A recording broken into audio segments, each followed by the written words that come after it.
Hello everyone, আসসালামু আলাইকুম। সবাইকে স্বাগতম রান্নাঘর শারমিন আক্তার কিচেনে। সবাই কেমন আছেন? আলহামদুলিল্লাহ আমি ভালো আছি। আজকের রেসিপি হয়েছে ফালুদা। যারা আমার মতো ফালুদা পছন্দ করেন ভিডিওটি দেখে নিতে পারেন, অবশ্যই ভালো লাগবে।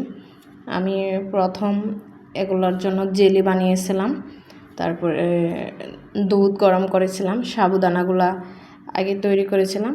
প্রসেসিংগুলো দেখেন কিভাবে করেছি। এই যে সাবুদানাগুলো আমি এই একটা পাত্রে সিদ্ধ করে নিয়েছি ভালোভাবে।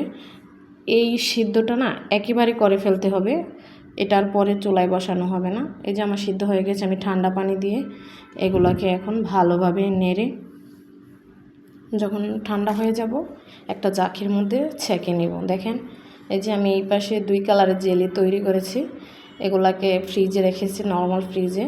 আর এই পাশে আমি দুধটা ভালো করে 1 কেজি দুধ ছিল, ওটাকে একদম ভালো করে জাল করে প্রায় হাফ কিলো করে ফেলেছি।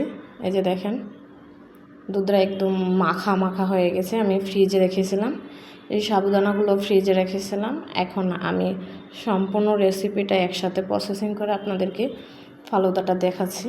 এই যে আমি এগুলোকে দিয়ে ভালোভাবে নেড়ে দুধের সাথে মিক্স করে নেব।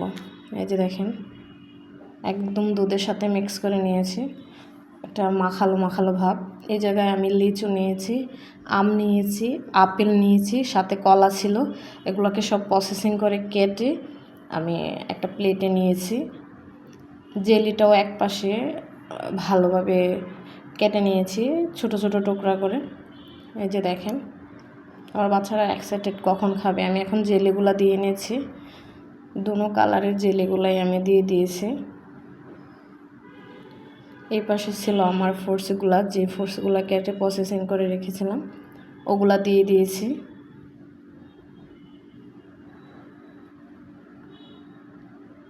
এখন ভালোভাবে নেড়ে চেড়ে আমার সার্ভ করার পালা। এখন আমি সার্ভ করব। দেখেন আপনারা অনেক সুন্দর হয়েছে সত্যি। এই রেসিপিটা না মানে খেতে খুব দূর দূরান্ত স্বাদ লাগে। মানে একটা আলাদা একটা আমরা শরবত খাই না, ওই শরবতের একটা ফ্লেভার পাওয়া যায় যদি ফ্রিজে রেখে খাওয়া যায়। একটা ঠান্ডা ঠান্ডা ভাব আসে, এটা গরমের মধ্যে খুব ভালো। এই যে দেখেন কি লোভনীয় লাগছে সত্যি। যদি আমার ভিডিওটা ভালো লাগে সবাই একটা লাইক কমেন্ট শেয়ার করে আমার পাশে থাকবেন, আর ভিডিওটা শেয়ার করে দিবেন। যদি আমার নতুন কোনো বন্ধু হয়ে থাকেন আমার চ্যানেলটা সাবস্ক্রাইব করে নেবেন। আর নতুন ভিডিওর জন্য সবাই অপেক্ষা করেন। আল্লাহ হাফেজ।